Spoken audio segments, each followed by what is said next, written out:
friends. Happy 2021. So excited to give you guys another update about the pregnancy. It feels like it's been forever. So a lot has happened in the last month or so. And I've gone to a lot of appointments with a lot of excitement. So wanted to let you guys know what's up. I'm just so amazed by how far science has come in the fertility and pregnancy space. And I'm enlightened by this by all the conversations that I have with my mom lately. So every time I go to an appointment, I send her videos or I send her photos of the sonograms and stuff.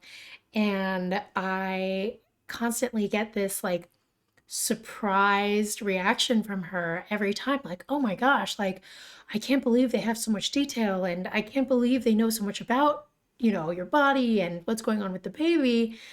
And it's insane to think that, when our parents were having us in the 80s, they didn't have any of this information that I'm about to share with you guys today. So I'll start at the beginning. When we had our first appointments, they did the routine blood work and started with a genetic testing that's called Inheritest.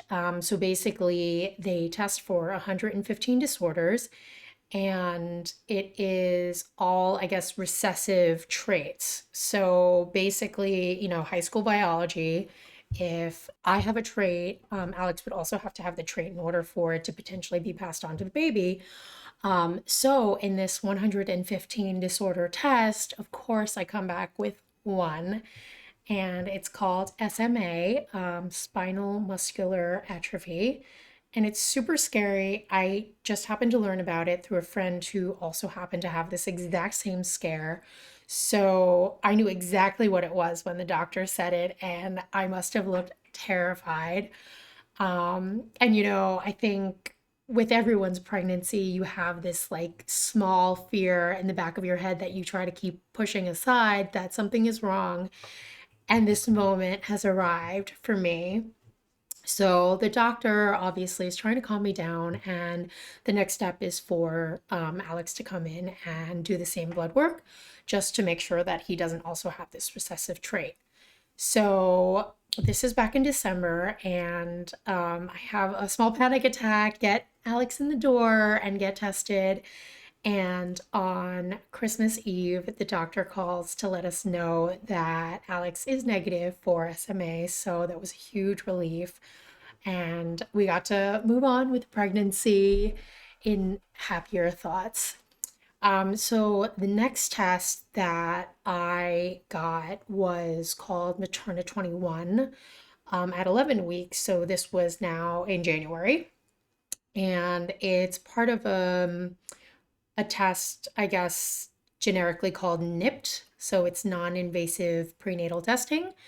And it's just blood work from me.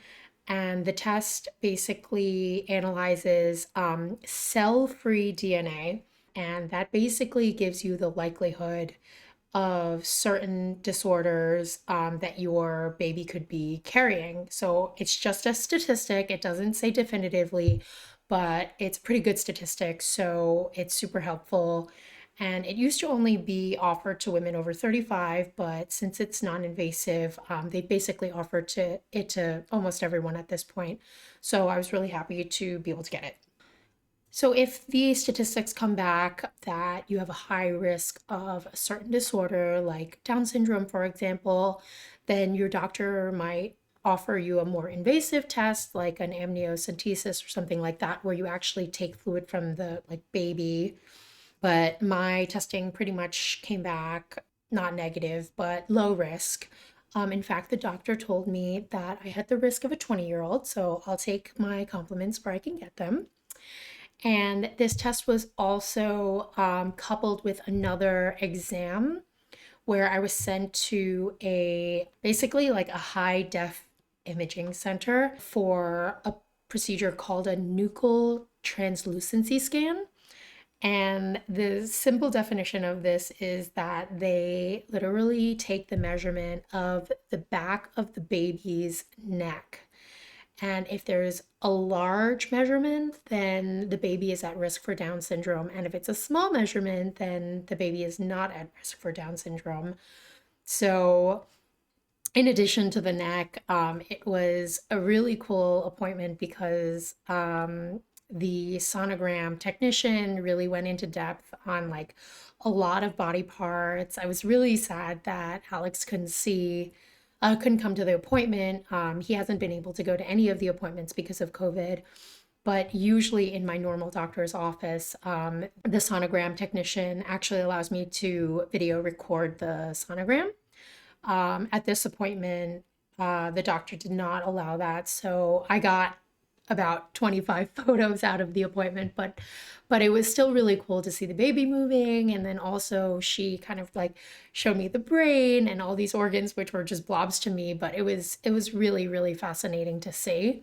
And at the end, I got to speak with the doctor to review the information that like the imaging kind of resulted in.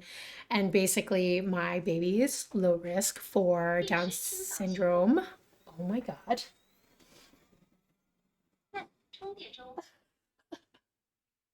So, my baby is at low risk for the different disorders that they test for in that exam, and everything is looking great as of 12 weeks. I'm currently at 14 weeks now, and I won't have another appointment for a couple of weeks. So, so far, so good. The other exciting part of the blood work that I did is that nowadays you actually can find out the sex of your baby with this blood test. So we elected to find out, and they called the day after my nuchal translucency scan, and I found out.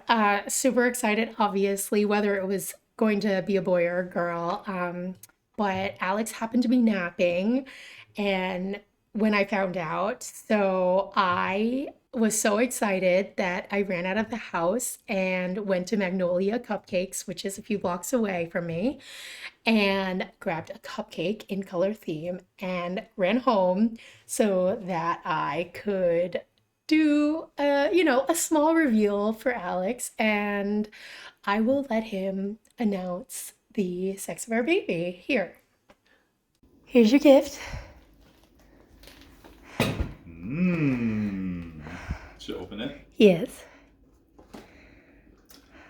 Whoa. What do you think? Why do you think it's pink? No, really? Oh, I win. You won. So we're super excited to have a girl. I can't believe. I'm just really, you know, I knew I would be excited regardless of whether it was a boy or a girl, but now that I know that it's a girl, it just feels so much more real, and I'm really excited to eventually introduce her to all of you guys. And that's it for now. So until next time, goodbye.